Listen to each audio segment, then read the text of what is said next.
Friends, welcome to my channel again. आज हम बात करने जा रहे हैं Bell's palsy. What is Bell's palsy?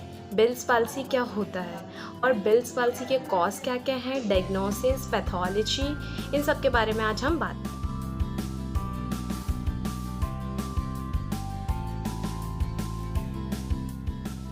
Bell's palsy is characterized by acute paralysis of face.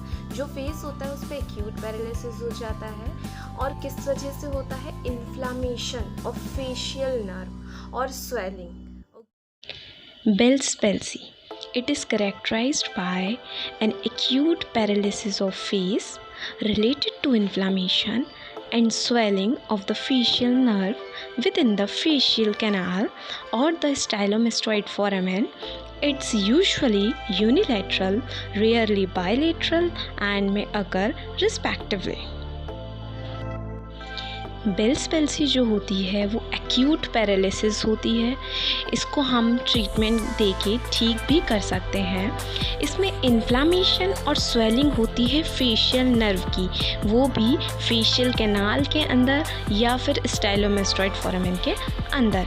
Normally ये यूनिलेटरल यानी कि एक साइड होती है और रेयरली बाइलेटरल यानी कि दोनों तरफ हो सकती है।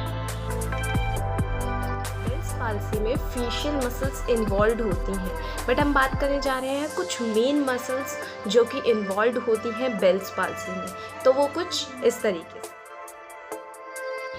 First, occipitofrontalis that helps in raises eyebrow.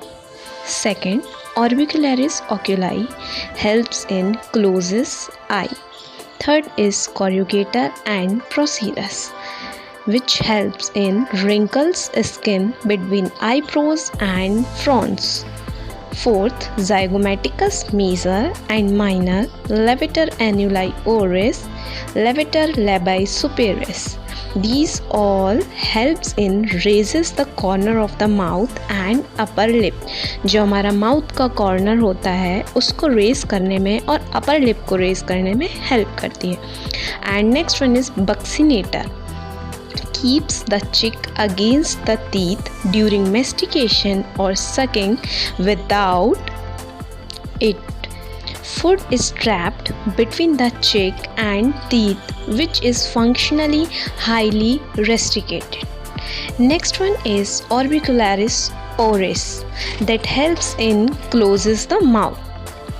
Next, risorius, pull the angle of the mouth back as in grinning. Next, depressor annuli oris and depressor labii inferiorus, pull down the angle of mouth and lips. And next one is mentalis, wrinkles the chin and is very important in drinking because it holds the lower lip on the cup and prevents dripping. जो mentalis होती है वो हमारे lower lip को hold करने में help करती है। Causes of Bell's palsy is unknown but may be associated with viral infections. जो cause है इसका वो अभी तक पता नहीं है, but हो सकता है कि वो किसी वायरल इन्फेक्शन के साथ एसोसिएटेड हो। Second cause, it can occur at any as, ये किसी भी एज में हो सकता है और इसके लिए कोई जेंडर स्पेसिफिक नहीं है। Male and female both are infected.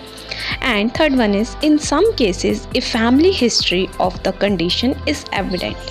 कुछ conditions में family history भी responsible होती है। Onset, this is often sudden. ये suddenly होता है। The patient may have history of earache. हो सकता है patient की history हो कि उसके कान में दर्द था और having been in drought. Second, often the patient wake ups with the paralysis. हो सकता है पेशेंट पैरालिसिस के साथ उठे having been perfectly normal the night before, जबकि वो उससे पहले रात को बिल्कुल ठीक सोया था। Pathology: the facial nerve becomes swollen and hyperemic within the facial canal in which there is limited space. जो facial nerve होती है वो हमारी swell कर जाती है, hyperemic हो जाती है facial canal के अंदर जहाँ पर limited space होता है. The nerve rapidly becomes compressed and conductivity is lost.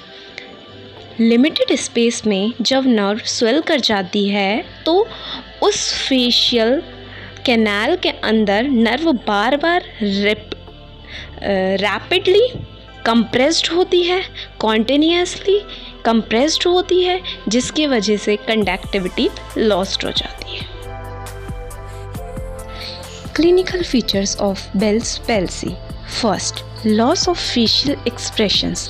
Patient के फेशियल एक्सप्रेशंस लॉस हो जाते हैं.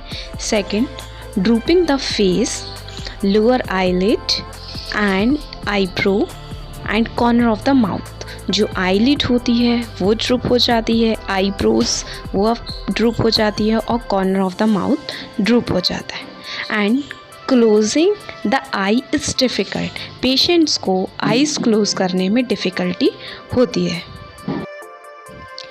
Eating is difficult because food collects in the side of the cheek and fluids seep out of the corner of the mouth. Patient जो है वो खाना नहीं खा पाता है, ईटिंग नहीं कर पाता है. क्यों? क्योंकि खाना जो है वो कलेक्ट्स हो जाता है उसके चीक्स में, गाल में खाना भर जाता है साइड में, जिसकी वजह से फिर सीप आउट होता है माउथ से and patient is not able to eating. Next one is speaking, whistling and drinking are impaired.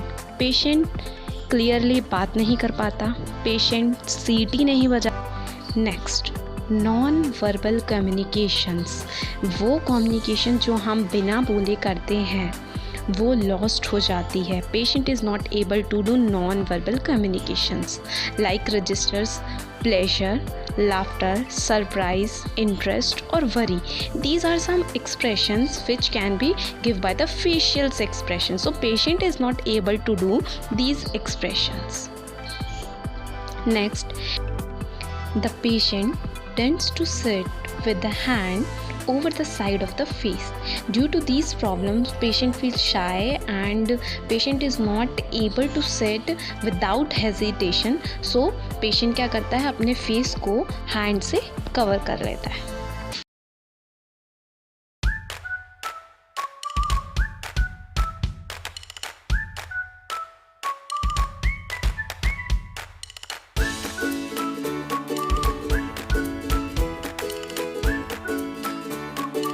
सो मेरा आज का टॉपिक यहीं फिनिश होता है. अगर आपको मेरी वीडियो अच्छी लगे सो प्लीज़ लाइक करें एंड शेयर करें. और अगर आप मेरे चैनल पे नए हैं तो सब्सक्राइब करना ना भूलें and don't forget to press the bell icon for the instant notification of my next video.